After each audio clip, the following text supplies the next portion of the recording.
Follow-up is such an important part of the process that it's probably the place where people drop the ball the most, and it usually because I think they're afraid of the answer.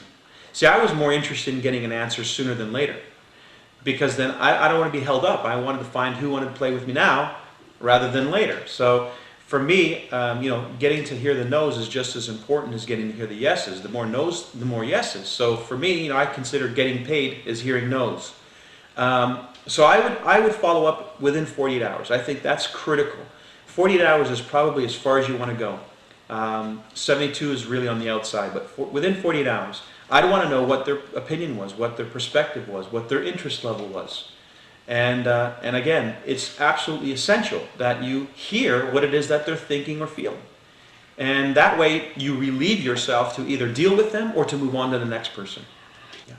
One of the things that I also learned early on is that recruiting is a process.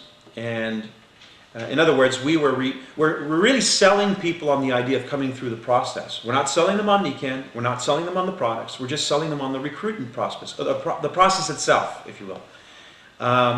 Because I know that the process will inform them to the point where they can make a decision for themselves. So that process would start with, as we said, the initial contact. And then the follow-up is something that happens in every step of the process. So after that initial contact, there's a follow-up. I believe that when you get into the idea that recruiting is a process, it's not an event. To expect somebody to make a decision to build this business in one presentation or one experience is just not realistic. So what we've learned is that there's really 3 steps to the process. Number 1 is that introduction, that first overview, which includes the business or even leads with the business.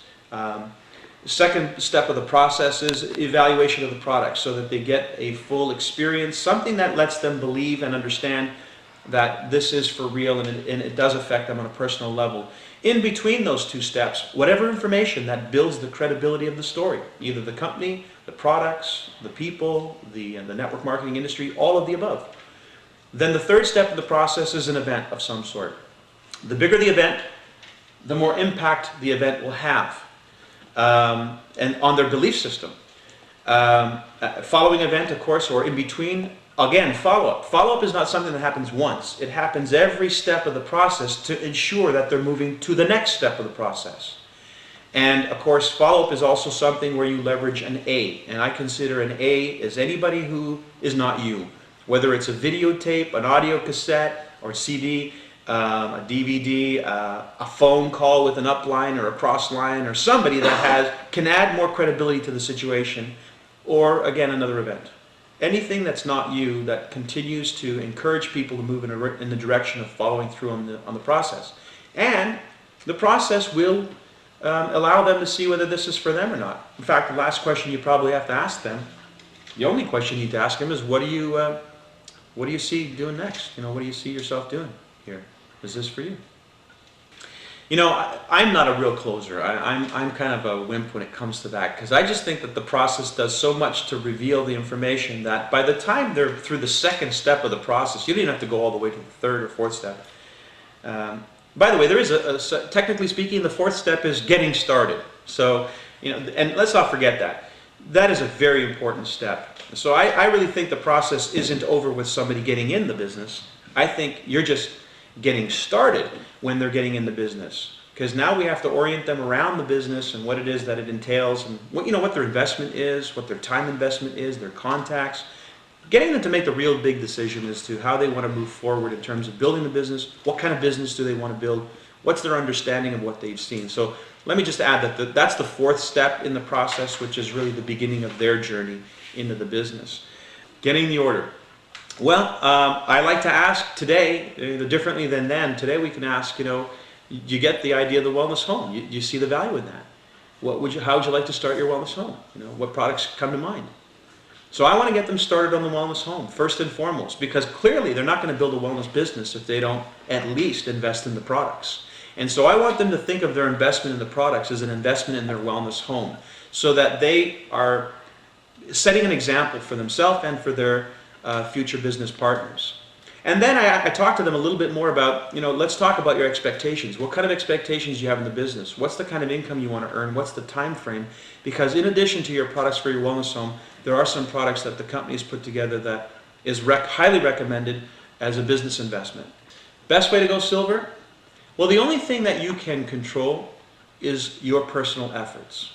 You really can't control anybody else's efforts. So what I would suggest in somebody who's serious about going silver is that they do what they can do to go silver, to ensure that they go silver. And if anybody else does something as well, great. That's just gravy and bonus. So let's look at it as a simple mathematical equation. 20,000 points, 1 month. I don't even consider the alternative as an option. That's like a fallback position if we fail. So 20,000 points in 1 month. How many seniors would it take to generate 20,000 points in 1 month? So sponsoring, let's say 12 people at 1,500 points. That'd get you to silver, thereabouts. You could say, I'm just going to sponsor 12 people, whether they get in at good, better, or best, it's 12 people. That way you're focused on an outcome that you can control. And if they decide good, better, or best, that just means more, or more in the way of volume in terms of your income. Now, how important is that? How important is your income in your first 30 to 90 days? Again, it's all about your story. You asked me to sit down and tell you a little bit about my story, my opening months in the business. Your first 90 days in the business, or your new person's first 90 days in the business, is what they're going to be talking about the rest of their Nikken career. So you want to ensure that they have the best success possible, the most success they could have in their first 90 days. In fact, the role of a sponsor is to ensure the best possible start for that new person. And to give them all the information, give them all the facts. Tell them what it is. Don't be holding back. Don't be afraid that you're going to turn them away from the business, because better you turn them away from the business now than waste the 90 days doing it all backwards, and then they don't get the success and therefore they leave the business. Might as well do it up front. All right. I was silver, I believe, in my first 2 weeks in Nikken with the people that I had sponsored, each of them buying their products, me buying my products. By the end of I think it was the third or fourth month, I was gold. And then platinum by the end of the first year, at which point Nikken was launching in Mexico. I decided to get out to Mexico and help them get that going, and I spent some time down there sponsoring a number of people. And in that work, in the following year, 22 months, I went diamond. And then subsequently a royal diamond in 5 years and 7 months. So in total in my career, I've sponsored about 70 to 80 people. Most of which who got in the business really to buy wholesale. Some of which who got in the business to really build a business but didn't. Of the 70 plus people I sponsored in the years that I've been with Nikken, again, the most of which happened in the first few months, 22 of them have gone silver or above. And of that group, 1/3 of them, 7 actually now, have gone platinum or above. And I have 4 frontline diamond legs at this time. So I want to know, what in real life do they want? And I want them focused on that. The big vision. What is it that their dream is? What is it that they're hoping to create as a result of building a business like this? And if I get them focused on that, they're going to be excited, they're going to be energized, and when they're talking to people with what it is that I want them to do, which is really set up appointments, they're going to be talking to them with great enthusiasm. On the other hand, what is it that I need to know? I need to know how to get them to silver ASAP. You know, they got to go silver and beyond as quickly as possible. And I say and beyond because a lot of people stop short. They get them to silver and then that's it. They drop the ball there. Going for gold is a different exercise than going for silver. Going for gold is about finding leaders, which is going to move them in the direction toward their real vision, their big vision, versus going for silver, which is an exercise in creating volume. The net effect will be the same. You will go silver if you're going for gold. You will go silver if you're going for silver. But if you're going for silver, you may not necessarily find any leaders, and therefore you'll stop short of gold and any other target. But if you're going for gold, you will go silver, and you will find 1 or 2 leaders in that. And that will move you toward the direction of going gold and beyond. You know, I have been in this business long enough to see people come and go. I've seen people come with low expectations, have great results, great rewards, and somehow get sidetracked. I've seen people come with huge expectations. The business doesn't meet their expectations as quickly as they would like, and they get sidetracked. But the thing that I've seen that's consistent with all those who are living the kind of lifestyle that we're dreaming of and that I'm enjoying myself, there's one thing that they never compromised, and that was whether or not they were going to make it happen. Whether it was happening or not happening, good times, bad times. You know, all life and all business is cyclical. There are good times, there are bad times, there are things that we need to learn, lessons that we need to learn, experiences that we need to have in order for us to actually learn what we need to learn to have that long-term success. So if you're coming into this business with the attitude that you're going to try it, think again, because it's going to try you well before. And whether you survive it or not is going to be a function of how committed you are to succeeding in it, not whether or not, you know, it's going to happen for you. It's whether you're going to make it happen. Nobody in this business falls into success. It's a business where you are truly rewarded for your efforts.